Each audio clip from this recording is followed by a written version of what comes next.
Hello friends, પહેલો વરસાદ પડી ગયો ને? તમારે પડ્યો કે નહીં એ તો ખબર નહીં, પણ મારે ત્યાં તો પડી ગયેલો છે. એટલે વરસાદ આવે તો પહેલાં સૌથી યાદ આવે આપણને ભજીયાની, અને બીજા છે સમોસા. ભજીયાની રેસીપી હું પહેલાં શેર કરી ચૂકી છું, એટલે આજે હું તમારી સાથે શેર કરવા જઈ રહી છું સમોસાની રેસીપી.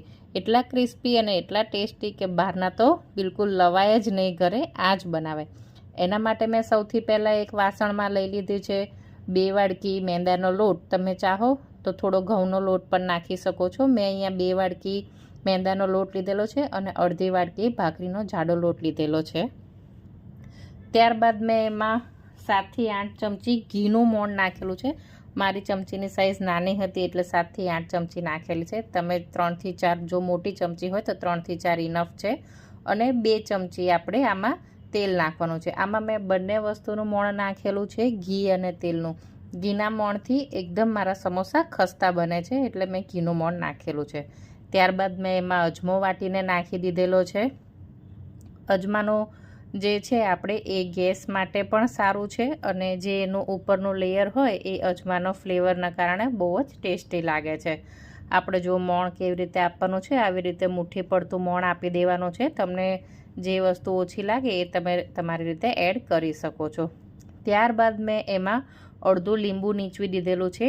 તો આ લીંબુ મેં શેના માટે નીચવ્યું છે એ કહી દઉં કે જે આપણું પડ છે એ ઘણી વખત એવું થાય છે કે થોડીક વાર સમોસા પડ્યા રહે તો સોગી થઈ જાય છે. એ સોગી ના થાય એના માટે મેં લીંબુ અડધું નાખેલું છે. અને હવે થોડોક કડક એવો લોટ આપણે બાંધી લઈશું. થોડું થોડું પાણી એડ કરતા જવું અને લોટ બાંધતા જવો કે જેનાથી આપણો લોટ એકદમ ઢીલો ના થઈ જાય. અને લોટને આપણે થોડીક વાર 10 થી 15 મિનિટ માટે રેસ્ટ આપીશું. હવે આપણે સમોસાનો અંદરનો મસાલો તૈયાર કરી લઈએ. જેના માટે મેં આખા ધાણા, વરિયાળી, જીરું, સૂકું મરચું તમે 2 પણ નાખી શકો છો. તમારી તીખાશ પ્રમાણે તમે વધુ ઓછું કરી શકો છો. એને સરસ રીતે આપણે 5 થી 7 મિનિટ માટે શેકી લેવાનું છે.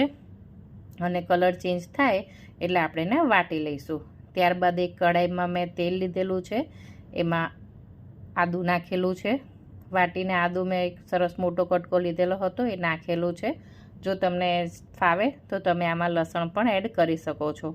ત્યારબાદ મેં જે આપણે જીરું ને બધું વાટેલું હતું એનો ભૂકો નાખી દીધેલો છે અંદર. આમાં તીખાશ તમારે તમારા પ્રમાણેની રાખવાની રહેશે. મારે ઘરમાં નાના બાળકો છે એટલે હું થોડું ઓછું પ્રિફર કરું છું તીખું. ત્યારબાદ બાફેલા વટાણા નાખી દીધેલા છે. બાફેલા કે કાચા કોઈ પણ ચાલે, પણ બાફેલા હોય તેનો ટેસ્ટ વધારે સારો આવે છે. ત્યારબાદ આપણા બધા રૂટીન મસાલા હળદર, મરચું, ધાણા, જીરું મેં નાખી દીધેલા છે. અને એ બધું વ્યવસ્થિત રીતે કલર ચડી જાય એટલે આપણે જે બટેકા બાફેલા હતા એનો ભૂકો આપણે અંદર નાખી દઈશું.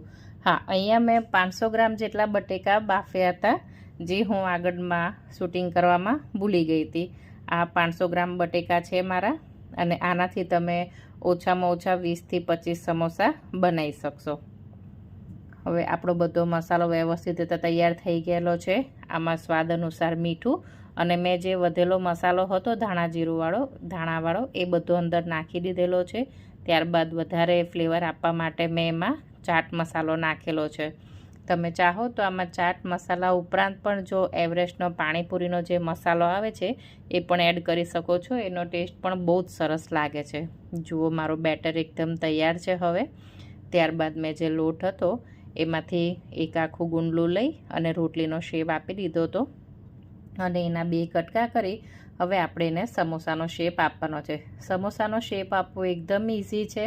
બસ આપણે ખાલી આવી રીતે ત્રિકોણ કરી અને એ બધી કિનારીઓને સિમ્પલ પાણીથી સેટ કરી લેવાની છે કે જ્યારે તેલમાં જાય ત્યારે ખુલી ના જાય. અને હવે આપણું સમોસાનું ફિલિંગ આપણે અંદર ભરી લઈશું. તમારો લોટ વધારે પડતો ઢીલો હશે જો તો સમોસું વળી જશે. જો એવું થાય તો ચિંતા કરવાની જરૂર નથી. આ ટાઈમે પણ તમે લોકો તેલમાં નાખો જ્યારે, તો થોડું વધારે લો ફ્લેમ ઉપર એને તળવાના, કે જેના કારણે એ એકદમ ક્રિસ્પી થાય. આપણે લીંબુને નાખેલું છે એટલે સમોસા ક્રિસ્પી થવાના છે આપણા. અહીંયા મારો લોટ વ્યવસ્થિત રીતે કડક પણ છે, અને મારી બધી કિનારીઓને મેં પાણીથી બરોબર સીલ કરી દીધેલી છે. અને એકદમ હલવાઈ સ્ટાઇલ સમોસાને શેપ આપી દીધેલો છે. હું એક પછી એક બધા સમોસાને તૈયાર કરી રહી છું. જો તમારે ટાઈમ ઓછો હોય તો તમે આ રીતે તૈયાર કરી અને ડાયરેક્ટ તેલમાં નાખી શકો છો, અને જો તમારી પાસે ટાઈમ હોય તો પહેલેથી જ બધા સમોસાને આપણે તૈયાર કરી દેવા, અને પછી જેમ જેમ બેસતા જઈએ આપણે જમવા અથવા આપણા ગેસ્ટ આવવાના હોય ત્યારે આપણે તળીએ તો પણ ચાલશે. આ સમોસાને બિલકુલ કશું થતું નથી, કારણ કે આપણા ઇન્ગ્રીડિયન્ટ્સ એકદમ મસ્ત ડ્રાય છે, વધારે સોગી નથી, એટલે સમોસા આપણા સોગી થશે નહીં. બસ આવી રીતે ખાસ એક જ ધ્યાન રાખવાનું છે કે સીલિંગ બરોબર થવું જોઈએ, કે જેથી તેલમાં જતાં આપણું સમોસું ખુલી ના જાય. આપણા સમોસા હવે તેલમાં જવા માટે રેડી છે, અને આ મેં પ્રીહીટ કરી દીધેલું છે તેલને બહુ એકદમ ગરમ નથી કરવાનું, નહીંતર બહારથી તરત જ સમોસું બ્રાઉન કલર આવી જશે પણ અંદરથી એ કાચું રહી જશે. એટલે લો ફ્લેમ ઉપર આપણે ઉલટ પુલટ કરી અને સમોસાને તળવાના છે. અમારા ક્રિસ્પી એવા સરસ ટેસ્ટી હલવાઈ સ્ટાઇલ સમોસા તૈયાર છે. જો તમને પણ મારી રેસીપી પસંદ પડી હોય તો પ્લીઝ મારી ચેનલને લાઇક, શેર, સબસ્ક્રાઈબ કરો અને તમારા ફ્રેન્ડ્સમાં શેર કરો. Thank you.